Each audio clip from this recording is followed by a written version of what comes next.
माँ तेरे पसीने की बूंद को मैं मोती सा चमकाऊंगा, माँ तू सपने बड़े देखना, पूरा मैं करके दिखाऊंगा। दोस्तों इस बार अब की बार उत्तर प्रदेश पुलिस पार, अब की बार लड़ जाइए, जी जान लगा दीजिए, लेकिन अब की बार वर्दी जरूर होगी आपके सीने पर। तो नमस्कार दोस्तों, एक बार इन्हीं वाड़ियों के साथ आप सभी का स्वागत करता हूं आपके बेहतरीन से प्यारे से चैनल यशस्वी योद्धा के ऑनलाइन प्लेटफॉर्म पर। दोस्तों आज हम लोग फिर से देखने वाले हैं उत्तर प्रदेश पुलिस में पूछे गए प्रश्न जीएस जीके के, जो कि बहुत ही ज़्यादा महत्वपूर्ण हैं, जो कि आप लोगों की परीक्षाओं के दृष्टिकोण से। तो देखते हैं कि आप कितने का जवाब दे पाते हैं, ईमानदारी से बताइएगा।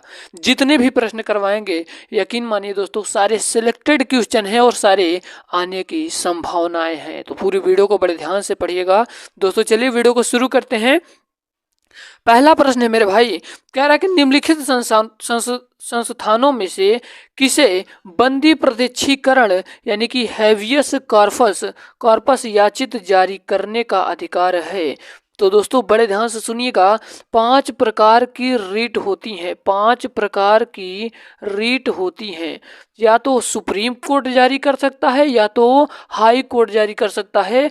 आर्टिकल 32 के अनुसार मेरे दोस्त, आर्टिकल 32 के अनुसार सुप्रीम कोर्ट जारी करता है।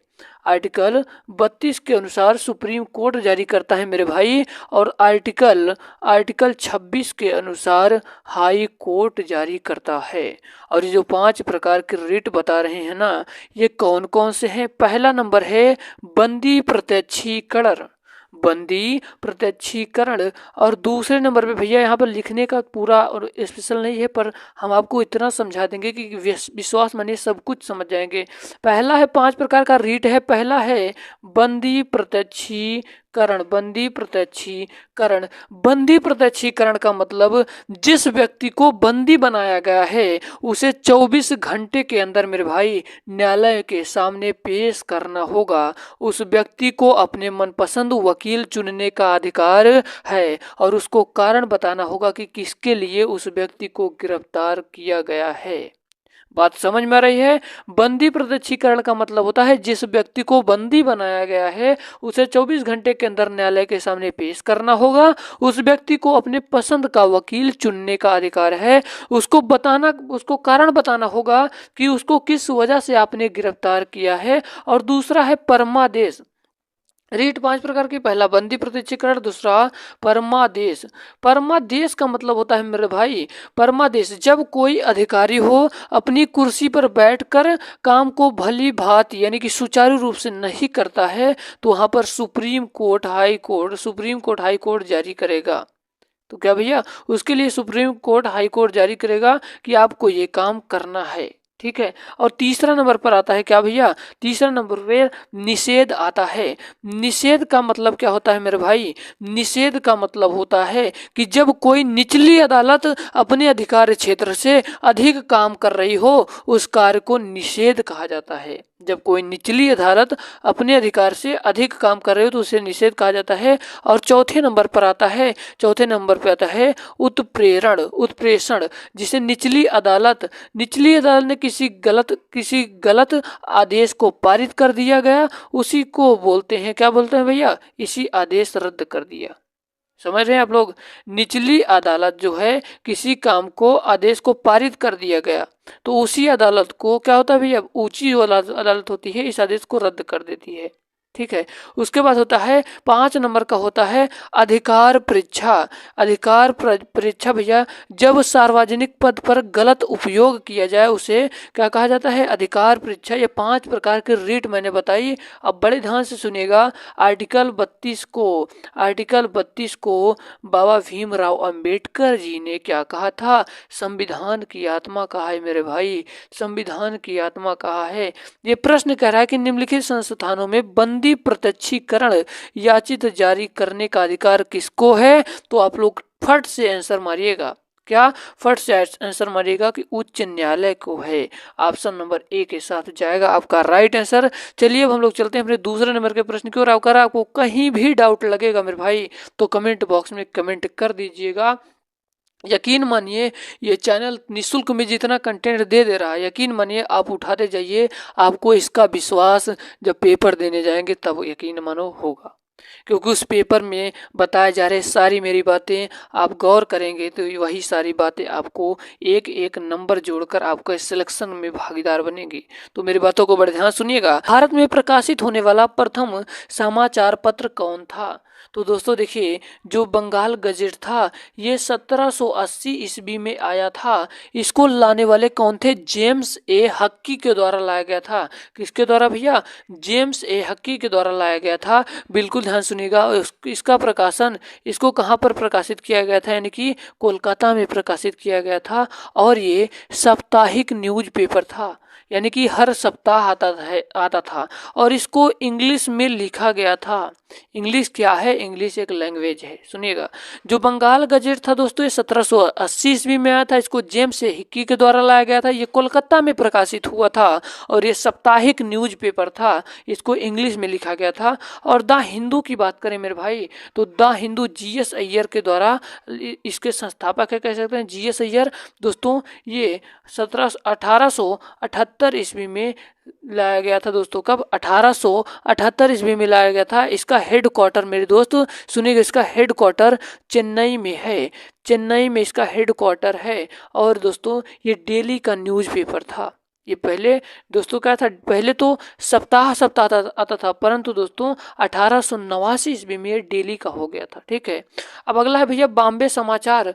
बॉम्बे समाचार, तो इसको तो याद रखिएगा, फरदून नजी मरजबान इसको संस्थापक थे। इसके कब लाया गया था? 1822 ईस्वी में। और ये जो बंगाल कार्निकल है इसको फिरोज शाह के द्वारा लाया गया था। फिरोज शाह के द्वारा लाया गया था मेरे भाई। कब लाया गया था? 1913 ईस्वी में। तो दोस्तों इसका राइट आंसर क्या हो जाएगा? तो इसका राइट आंसर बंगाल गजेट हो जाएगा, क्योंकि ये देखिए 1780 ईस्वी में लाया गया था। सबसे पहले यही लाया गया था। ऑप्शन नंबर ए के साथ जाएगा। चलिए हम लोग चलते हैं अपने 3 नंबर के प्रश्न की ओर। आपका 3 नंबर का प्रश्न आपका स्क्रीन के सामने है। कह रहा है कि निम्नलिखित में से कौन सा संगठन लिंग समानता सूचकांक जारी करता है मेरे भाई? तो दोस्तों ये जो प्रश्न है ये भी बहुत ही ज्यादा महत्वपूर्ण है। तो दोस्तों याद रखिएगा, ये जो WHO है, WHO का मतलब होता है वर्ल्ड हेल्थ ऑर्गेनाइजेशन। इसकी दोस्तों ये किसकी स्थापना कब की गई थी? अगर पूछे तो 7 अप्रैल बता देना कि 7 अप्रैल 1948 ईस्वी को की गई थी। इसका जो हेड क्वार्टर है मेरे भाई, इसका हेड क्वार्टर जिनेवा में स्थित है। जिनेवा में स्थित है। ये स्वास्थ्य के लिए जागरूक करता है। फिर से सुनिएगा कि कौन सा संगठन लिंग समानता सूचकांक जारी करता है, ये प्रश्न है। तो पहला मैंने बताया कि WHO क्या है? 7 अप्रैल को लाया गया था। 1948 ईस्वी में इसका स्थापना हुई थी। हेड क्वार्टर जिनेवा में है। स्वास्थ्य के लिए जागरूक करता है। बी नंबर है भैया IMF।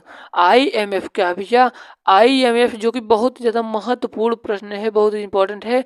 इसको कब लाया गया था? 1944 ईस्वी में वाशिंगटन DC में।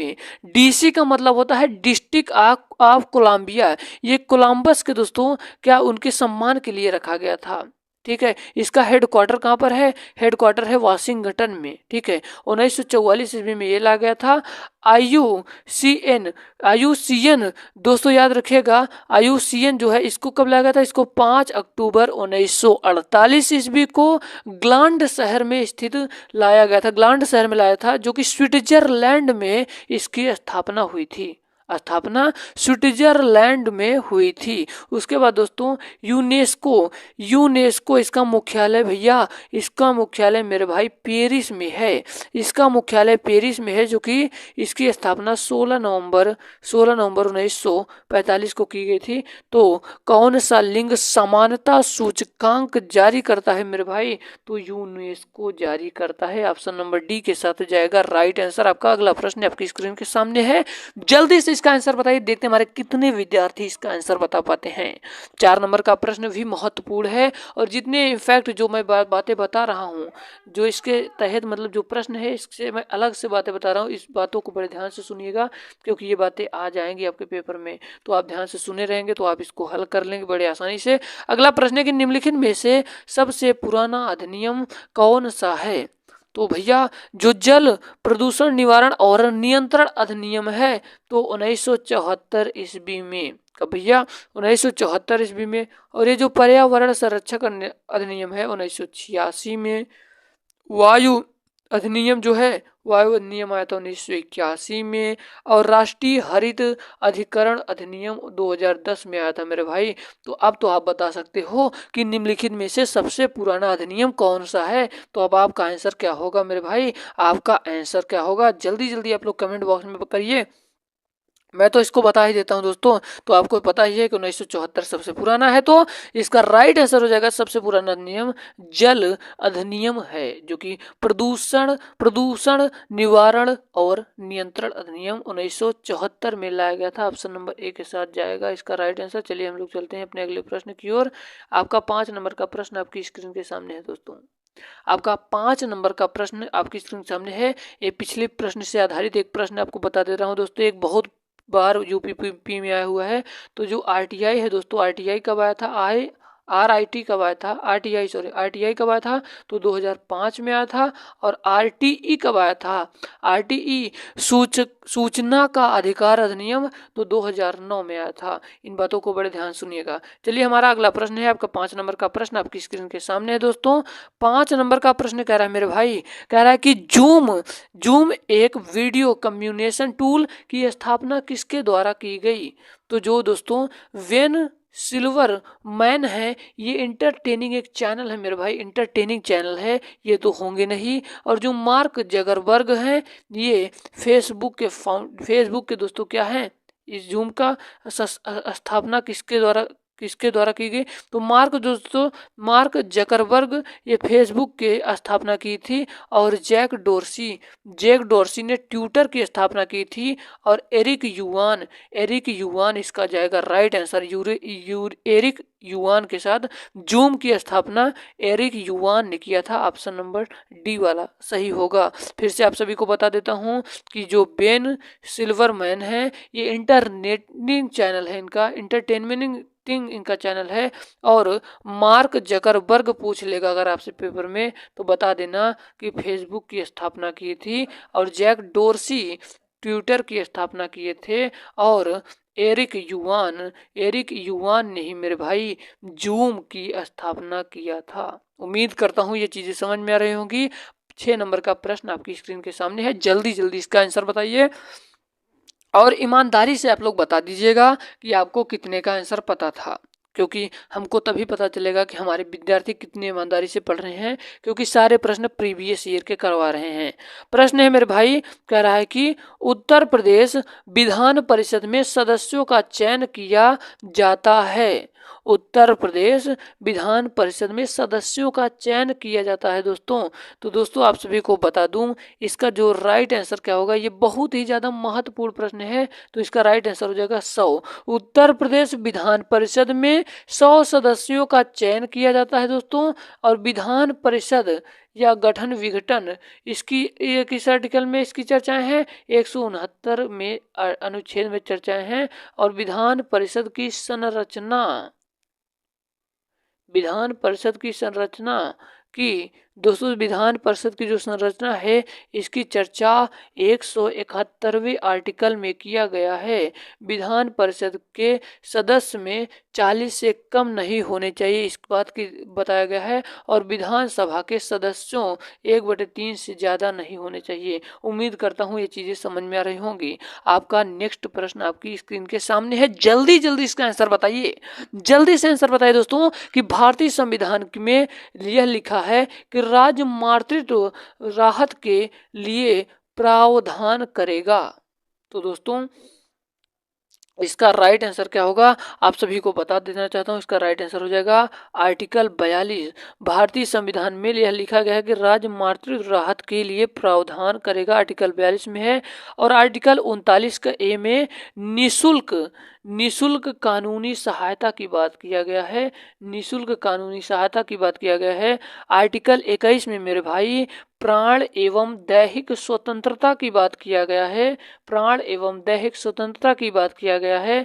और आर्टिकल 45 में कहा गया है कि 0 से 6 वर्ष के आयु के बच्चों को निशुल्क शिक्षा देने की प्रावधान की बात 0 से 6 वर्ष के बच्चों को निशुल्क स्वास्थ्य में ध्यान रखा जाएगा। दोस्तों आप आप सभी को बता दूं कि आपको संविधान में बड़ा महत्वपूर्ण टॉपिक है राष्ट्रपति, इस पर भी प्रश्न बनते हैं। तो राष्ट्रपति पर आपको एक ट्रिक दूंगा कि पकानी कोका द्वियोदशम, पकानी कोका द्वियोदशम, पकानी कोका द्वियोदशम, राष्ट्रपति का पद 52 से लेकर 61 तक चर्चाएं किया गया है। 52 में राष्ट्रपति का पद, 53 में कार्यपालिका, नी से निर्वाचन, को से कोटा, का से कार्यकाल, दू से दोबारा निर्वाचन, यू से योग्यता, द से दशाएं, स से शपथ, म से महाभियोग, आर्टिकल 61 में चर्चाएं किया गया है। और दोस्तों आपसे प्रश्न पूछ लेगा कि जो डीपीएसपी है यानी कि राज्य के नीति निर्देशक तत्व से प्रश्न पूछता है, ये कहाँ से लाया गया है दोस्तों? ये लाया गया था आयरलैंड से लाया गया था, आयरलैंड से लाया गया था। और इसको चेक के समान किसने कहा था मेरे भाई? तो इसको केटी शाह ने चेक के समान कहा था। तो चलिए संविधान पर एक पॉइंट, एक टॉपिक हम ला देंगे कल वीडियो संविधान पर, जो कि 100 प्रश्न रहेंगे। तो प्रश्नों को छोड़ना नहीं है आपको। कल चलिए, कल हम आप लोगों के लिए लाएंगे। कल बहुत अच्छी अच्छी क्लास आएंगी दोस्तों। आज थोड़ा इंटरनेट प्रॉब्लम है, जिसकी वजह से जितने प्रश्न जा रहे हैं उतना ही आपके लिए बेहतर होंगे। तो आप जल्दी जल्दी आंसर बताइए कि कौन से वन को पृथ्वी के फेफड़ों के रूप में माना जाता है मेरे भाई? कौन से वन को पृथ्वी के फेफड़ों के रूप में माना जाता है? तो दोस्तों याद रखिएगा, ये जो बहुत ही महत्वपूर्ण प्रश्न है, तो याद रखिएगा इसको राइट आंसर हो जाएगा अमेजन, अमेजन वर्षा वन। अमेजन वर्षा वन मेरे भाई ये दक्षिण अमेरिका में बड़ा विस्तार है इसका, दक्षिणी अमेरिका में, दक्षिणी अमेरिका में बड़ा विस्तार है सबसे ज्यादा, इसीलिए यहाँ पर वर्षा होती है। और किस देश में? तो ब्राजील में दोस्तों, ब्राजील। हम लोग चलते हैं अपने अगले प्रश्न की ओर। अगर आपको कहीं भी डाउट लग रहा है तो आप लोग कमेंट बॉक्स में कमेंट करके जरूर बताइएगा, हम आपके सारे डाउट को क्लियर करेंगे। 9 नंबर का प्रश्न है मेरे भाई कि निम्नलिखित में से किस खनिज की कमी के कारण मानव में एनीमिया रोग होता है? तो दोस्तों याद रखिएगा, जो लोहा होता है यानी कि आयरन की कमी की वजह से मनुष्यों में एनीमिया नामक रोग हो जाता है, यानी कि right answer option number D के साथ जाएगा। आपका 10 नंबर का प्रश्न आपकी स्क्रीन के सामने है, जल्दी से इसका आंसर बताइए। कह रहा है कि निम्नलिखित में से कौन सा तिलहन का एक उदाहरण है? मेरे भाई याद रखिएगा, देखिए ज्वार से तिल निकलेगा भैया, तिलहन का एक उदाहरण है ज्वार। ज्वार से दोस्तों ज्वार आपका गलत हो जाएगा। मसूर यानी कि ये तो दाल है मेरे भाई। बाजरा क्या है? बाजरा तो अंकुरित चना है तरीके है, जो तिल है इसका राइट आंसर हो जाएगा। निम्नलिखित में से कौन सा तिलहन का एक उदाहरण है? तो तिल होगा इसका राइट आंसर। अगर आपको मेरे भाई कहीं डाउट लग रहा हो, ईमानदारी से बता रहा हूँ दोस्तों, दिल से पढ़ा रहा हूँ, पूरी ईमानदारी से आप लोगों को पढ़ा रहा हूँ। जो निःशुल्क में कंटेंट दे रहा हूँ दोस्तों, यूट्यूब पर ढूंढ डालिएगा, यकीन मानिए आपको कंटेंट ये बहुत ही बेहतर लगेगा। ठीक है, तो जो चीज़ें दे रहा हूँ इसको बड़े ध्यान से पढ़िएगा, ईमानदारी से, इसको हल्के में मत लीजिएगा एक भी प्रश्न को, क्योंकि ये प्रश्न आए हुए हैं, इसीलिए मैं इस पर डीप में चर्चाएं कर रहा हूँ। तो चलिए हम लोग चलते हैं दोस्तों आगे। आपका अगला प्रश्न है, आपका अगला प्रश्न है, कह रहा है कि LM सिंघवी समिति किस प्रधानमंत्री के कार्यकाल के दौरान नियुक्त की गई थी मेरे भाई? तो दोस्तों याद रखिएगा, अगर बात करें 1952 में दोस्तों, तो सामुदायिक विकास कार्यक्रम, क्या भैया? सामुदायिक विकास कार्यक्रम के दोस्तों क्या किया गया था? समिति का गठन किया गया था। और 1953 में राष्ट्रीय विस्तार सेवा, 1956 से 57 बलवंत राय मेहता समिति। अगर दोस्तों कह रहा है क्या, LM सिंघवी समिति किस प्रधानमंत्री के कार्यकाल के दौरान नियुक्त की गई थी? तो दोस्तों याद रखिएगा, ये जो प्रश्न बहुत ही ज़्यादा बढ़िया प्रश्न आपसे पूछा गया दोस्तों। याद रखिएगा, इंदिरा गांधी के मृत्यु के बाद 31 अक्टूबर 1984 के बाद, 31 अक्टूबर 1984 के बाद कौन भैया? इसका मतलब राइट आंसर हो जाएगा राजीव गांधी।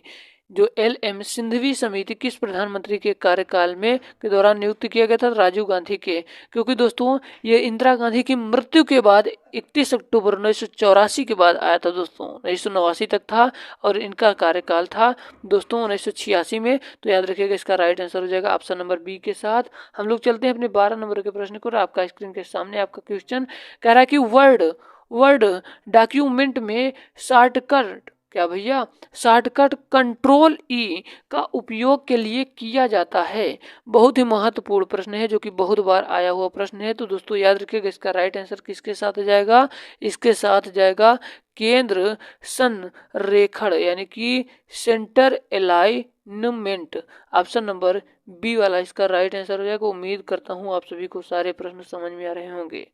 हमारा अगला प्रश्न है दोस्तों, अगला प्रश्न 13 नंबर का है। तो दोस्तों अगला प्रश्न है कि विश्व व्यापार संगठन का मुख्यालय कहाँ स्थित है मेरे भाई?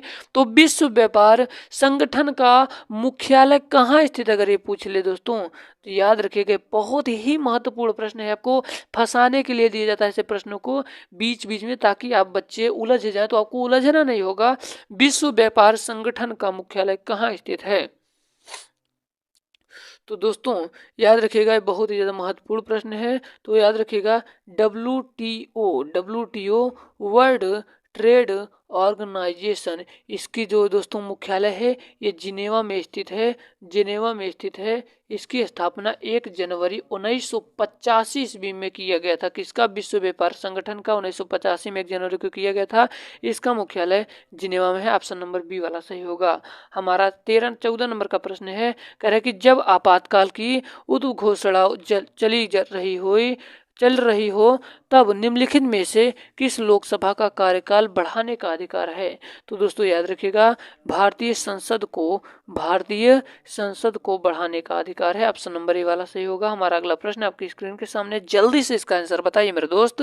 कह रहा है कि निम्नलिखित में से कौन सा भारत में प्रवाल द्वीपों का उदाहरण है मेरे भाई? तो दोस्तों याद रखिएगा, निम्नलिखित में से कौन सा भारत में प्रवाल द्वीपों का उदाहरण है, ये प्रश्न पूछ रहा है। परंतु आपको इफेक्ट बताता हूँ, कुछ फैक्ट बता देता हूँ। माजुली द्वीप है जो दोस्तों, ये सबसे बड़ा नदी द्वीप है। सबसे बड़ा नदी द्वीप है मेरे भाई। तो दोस्तों याद रखिएगा, भारत में कौन सा प्रवाल द्वीपों का उदाहरण है? तो लक्षद्वीप होगा इसका राइट आंसर। क्या भैया, लक्षद्वीप होगा इसका राइट आंसर। अगर आप लोग कमेंट बॉक्स में बताइए कि लक्षद्वीप में कितने द्वीपों की संख्या है, तो 36 द्वीपों की संख्या है दोस्तों।